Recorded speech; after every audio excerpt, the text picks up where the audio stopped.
Hello, this is Dr. Grande. Today's question is, can I analyze the case of Colt and Colin Gray? Just a reminder, I'm not diagnosing anybody in this video, only speculating about what could be happening in a situation like this. If you enjoyed this video, please like it, subscribe to my channel, and consider supporting me on Patreon. I will put the link to Patreon in the description for this video. First, I'll look at the background of this case, move to the timeline of the crime, then offer my analysis. Colt Gray was born sometime around 2010 and lived in Jefferson, Georgia. This is about an hour and 20 minutes northeast of Atlanta. He lived with his father, Colin Gray, his mother, Marcy Gray, and his siblings in a rented house. Eventually, his mother, Marcy, moved out of the family home. Colt was a student at Appalachian High School in nearby Winder, Georgia. In May 2023, the police received a tip from the FBI that Colt may have threatened to shoot up a middle school. The threat was posted on the social media platform Discord. The profile name on the account was in Russian.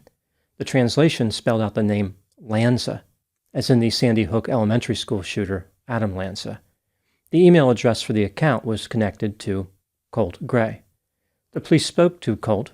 He denied making the threat, saying he would never say such a thing, even in a joking manner. He said that he shut down his Discord account after it had been hacked several times. The police described Colt's behavior during the interview as reserved and calm. Colt's father, Colin, told officers that Colt understood the seriousness of weapons and what they could do. He knew how to use them and not use them. He indicated that his son told him, quote, "I'm a good boy, Daddy. I would never do it," unquote. Colin said there were guns used for hunting in the house, but Colt did not have unsupervised access to them. He had occasional access under supervision. Colin indicated that he talked to his son about school shootings quite a bit and said, quote, "You never really know, and I don't want anything to happen to him," unquote. The police advised Colin to keep his firearms under lock and key. In an apparent effort to explain why Colt was ever given access to guns in the first place, Colin explained how he wanted his son to be interested in weapons to get him away from video games. He showed an officer an image of Colt with blood smeared on his face. He said it was from when Colt shot his first deer. Colin described the day of the shooting as the best day ever. Ultimately, the police did not have enough evidence to make an arrest. The Discord account had been accessed in multiple cities in Georgia, as well as in Buffalo, New York. For Christmas of 2023, Colin allegedly purchased an AR-style rifle and gave it to Colt as a gift. Now moving to the timeline of the crime. During the morning of September 4, 2024, a call was placed to Appalachian High School indicating that the school was going to be attacked along with 4 other schools. At about 10:20 a.m., 14-year-old Colt Gray allegedly used the AR-style rifle he had received as a Christmas gift and opened fire on teachers and students. 2 teachers and 2 students were killed in the shooting. 1 teacher and 8 students were wounded. The police received multiple calls reporting an active shooter at the high school. 2 school resource officers confronted Colt, and he promptly surrendered. After being read his Miranda rights, he told the police, "I did it." Colt was charged with murder, and he will be tried as an adult. He is facing life in prison if convicted. Colt's 54-year-old father, Colin Gray, was arrested the next day, September 5, and charged with a number of offenses, including 2 counts of second-degree murder and 4 counts of involuntary manslaughter. He is facing a maximum of 180 years in prison. The police indicated the charges against Colin stem from him knowingly allowing his son, Colt, to possess a weapon. Now moving to my analysis. Here are my thoughts on a few areas that stood out to me in this case. Item number 1. There have been a few reports about Colin's experiences growing up. For example, when the police were investigating the school shooting threat in 2023, Colt's father explained how his son had been ridiculed in school. He said that Colt's classmates made fun of him because they thought he was gay. Colt would get flustered under pressure and not think straight. Colt's grandfather said that Colt was just a good kid who lived in an environment that was hostile. Colt's aunt said he struggled with mental health issues and had been begging for help from everybody around him. Neighbors of the Grays said the family never integrated into the community after moving there in 2022. The children did not appear to be well taken care of. They would be locked out of the house and could be heard banging on the back door screaming, "Mom, Mom, Mom." Child Protective Services and the police visited the Gray family home on a regular basis. Law enforcement officers discovered that Colt was obsessed with mass shooters, including Nicholas Cruz, the perpetrator of the Parkland High School shooting in Florida. There's no way to know at this point what led Colt to allegedly commit the murders, but he did have many of the risk factors associated with this type of crime. For example, he may have had mental health difficulties. He may have been bullied in school. He was allegedly mistreated at home, including being neglected and poorly supervised. A threat about a school shooting was posted on a social media account connected to him. He glorified notorious mass shooters, and he had access to a firearm. Item number 2, Colt's mother Marcy did not always make a positive impression on people. A former landlord described Marcy as a blank-up. Eventually, Marcy left the family house. According to neighbors, Marcy appeared to have difficulty regulating her intake of alcohol. They would see Marcy in her driveway, passed out. Her vehicle would be running, and the music would be turned up loud. Marcy was no stranger to negative interactions with law enforcement. She was charged with various traffic offenses, including driving under the influence. In December 2023, she pleaded guilty to using a license plate to conceal identity, criminal damage to property, and criminal trespass/family violence. Marcy was sentenced to 5 years in jail, but only served 46 days under a first offender program. The court prohibited her from having any contact with Colt's father, Colt Gray. In April 2024, Marcy was charged with aggravated battery, theft by taking, false imprisonment, criminal trespass, and failure to appear. Item number 3. Not much is known about Colt's father, Colt Gray, other than he was a construction worker and had custody of Colt. As I mentioned, Colt is facing serious charges and could receive up to 180 years in prison. In his first court appearance, he was rocking back and forth and crying. The jail he is staying in should probably brace themselves for a 1-star review from Colt. The charges against Colt represent only the second time in U.S. history that the parent of a school shooting suspect has been charged in connection with the crime. The first case involved the parents of Ethan Crumley, Jennifer and James. They were convicted and sentenced to prison in Michigan after giving their son Ethan access to a firearm that he used in a school shooting. Item number 4. What impact will the prosecution of Colt's father, Colt, have on attitudes regarding access to firearms? As I mentioned, Colt Gray is facing serious charges for allegedly giving his son access to a weapon used in a crime.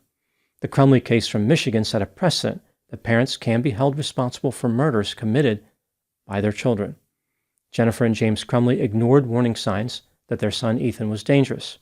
They were not convicted simply because their son could access a handgun that they owned. It was really about the recklessness of allowing him to access it even after finding out he was struggling with mental health symptoms. In the case of Colt Gray, he knew that his son may have threatened to conduct a school shooting, and he was warned by officers to keep his weapons secured. 7 months later, Colt purchased an AR-15 style rifle for his son. It doesn't look too good for Colt as far as the involuntary manslaughter charges. However, it might be difficult for the state to prove the second-degree murder charges beyond a reasonable doubt. That seems like a stretch. The prosecutions of the Crumleys and of Colt Gray send a clear message to parents that weapons need to be secured, even if there is no specific law regarding securing firearms in their state. It's negligent or reckless to allow minors to have access to guns. If a gun is used by a minor to commit murder, the parents are going to join the minor in prison. One can think of it as a novel initiative to keep families together. Research indicates that about half of gun owners who live with children do not have all their firearms secured. This is particularly disappointing considering how it's really not that hard to secure weapons. In many jurisdictions, trigger locks and cable locks are distributed to the public for free by law enforcement agencies, hospitals, and firearm retailers. Some gun owners have expressed concerns about this new trend of securing weapons worried that a gun with a trigger lock, for example, cannot be made ready to fire quickly in a self-defense situation, like a home invasion. Most intruders are not going to politely wait as the gun owner unlocks the weapon. In most of the states that have laws mandating secure weapons, the weapon does not have to be secure if it's under the immediate control of the owner, for example, within arm's reach on a nightstand next to a bed. Furthermore, there are secure storage devices available which allow rapid access to firearms. Item number 5. Some people have looked at this new prosecution initiative and said things like, okay, this is a good idea. Parents need to be held accountable if they don't keep guns away from their children. But is there a way to increase the impact beyond school shootings? As terrible as they are, school shootings are relatively rare. One area that prosecutors and members of the public appear to be interested in is teenage driving. In 2022, 43 people were killed in school shootings. During that same year, teenage drivers were involved in over 5,000 motor vehicle-related deaths. About 20 to 25% of the collisions involved teenagers who were drinking, which of course is illegal. Expanding the prosecution of the irresponsible parents to this domain would save more lives than leaving it confined to school shootings or crimes involving guns in general. One could argue that, in addition to firearms, parents need to secure their vehicles and their alcohol. Now, of course, a teenager might be legally permitted to drive. In that instance, there would only be a responsibility to secure the vehicles if the teenager had a history of dangerous driving. Not that long ago, I covered a case that touched on this teenage driving and parental responsibility topic. A teenager in Michigan named Kiernan Tegg killed his friend in a collision that resulted from driving 80 miles an hour over the speed limit. Members of the public are calling for Kiernan's mother to be charged because she was aware that Kiernan had regularly driven well over 100 miles per hour on public roads. As I mentioned in my video on that case, technically, under Michigan law, Kiernan's mother could be charged and even found guilty. The question becomes, is this a good idea? I don't have the answer to that question, but I think the winds are currently blowing in the direction of prosecuting all irresponsible parents for everything they may have done wrong. People are tired of all these fatalities, which could have been prevented by just having a little common sense. Now moving to my final item, number 6. There's one potential shortcoming with this trend of prosecuting parents for crimes that children commit. When teenagers commit various offenses like school shootings, they are often drawn to the crime because they want to cause a lot of devastation. They are looking to make society pay because they were mistreated, romantically rejected, ignored, or endured some other perceived hardship. From a teenager's perspective, a crime like a school shooting becomes more attractive if they can also get their parents arrested. This causes more pain, gives them revenge against their archenemies, allows them to play the victim, and now they have their parents' attention. They can say to their parents, "Look what you made me do," or "Look what you permitted me to do. I didn't do this alone. We are guilty together." Those are my thoughts in the case of Colt and Colin Gray. Please put any opinions and thoughts in the comment section. They consistently generate an interesting dialogue. As always, I hope you found my analysis of this topic to be informative. Thanks for watching.